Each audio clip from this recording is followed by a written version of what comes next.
Hi there. It's time for another Storytime Tuesday with Miss April.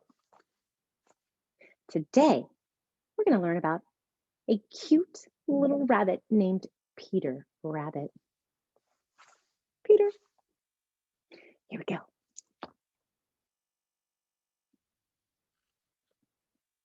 The Tale of Peter Rabbit by Beatrix Potter.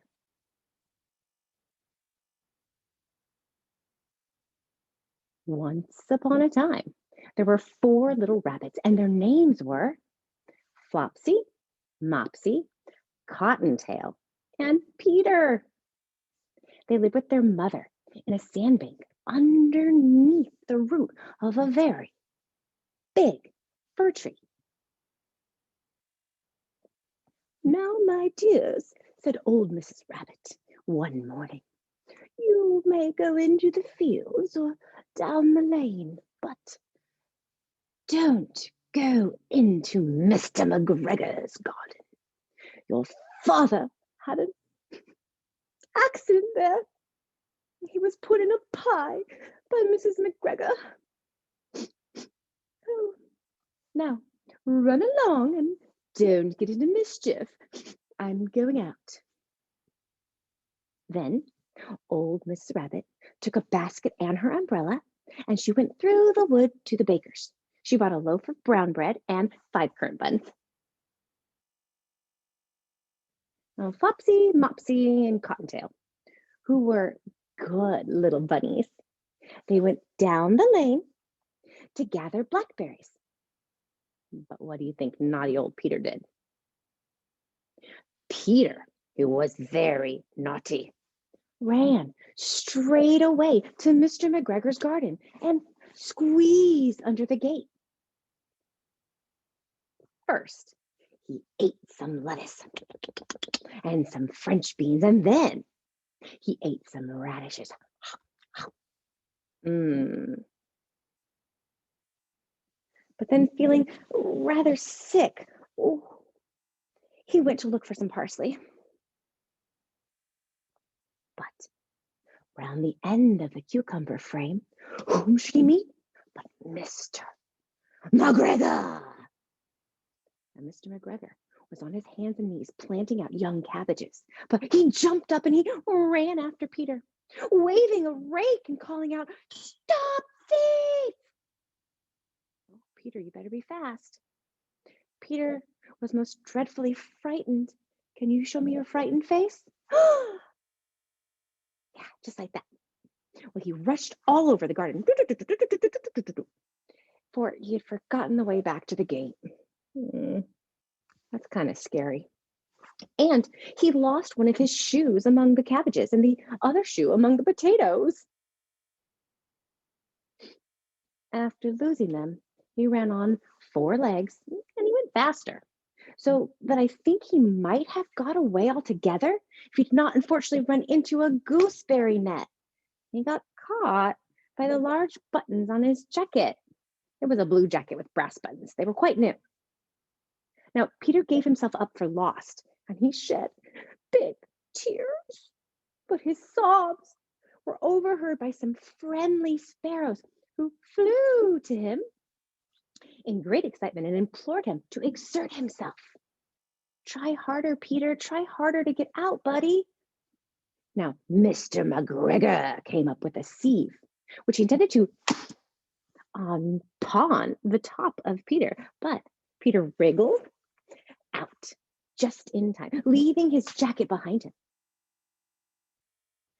and rushed into the tool shed and jumped into a can. It would have been a beautiful thing to hide in if it had not had so much water in it. Now he's all wet, and he lost his jacket and shoes. And Mr. McGregor was quite sure that Peter was somewhere in that tool shed, perhaps hidden underneath a flower pot. He began to turn them over carefully, looking under each pot. Where'd he go? Where's Peter? Presently, Peter sneezed, and Mr. McGregor was after him in no time at all, and tried to put his foot upon Peter, who jumped out of a window, upsetting 3 plates. The window was too small for Mr. McGregor, and he was tired of running after Peter. He went back to his work. Peter sat down to rest. He was out of breath and trembling with fright. He had not the least idea which way to go. Also, he was very damp, was sitting in that can. After a time, he began to wander about, going lippity-lippity, not very fast, and looking all around. He found a door in a wall, but it was locked, and there was no room for a fat little rabbit to squeeze underneath. An old mouse was running in and out over the stone doorstep, carrying peas and beans to her family in the woods. Peter asked her the way to the gate, but she had such a large pea in her mouth, she could not answer. She only shook her head at him, and Peter began to cry. Well, then he tried to find his way straight across the garden, but he became more and more puzzled. Presently came to a pond where Mr. McGregor filled his water cans. A white cat was staring at some goldfish. She sat very, very still. But now and then the tip of her tail twitched as if it were alive. Peter thought it best to go away without speaking to her. He had heard about cats from his cousin, little Benjamin Bunny. He went back toward the tool shed, but suddenly, quite close to him, he heard the noise of a hoe. Scratch, scratch, scratch, scratch, scratch. Peter scuttered underneath the bushes. Presently, as nothing happened, he came out and climbed upon a wheelbarrow and peeped over the edge. The first thing he saw was Mr. McGregor hoeing onions. His back was turned towards Peter, and beyond him was the gate. Peter got down very, very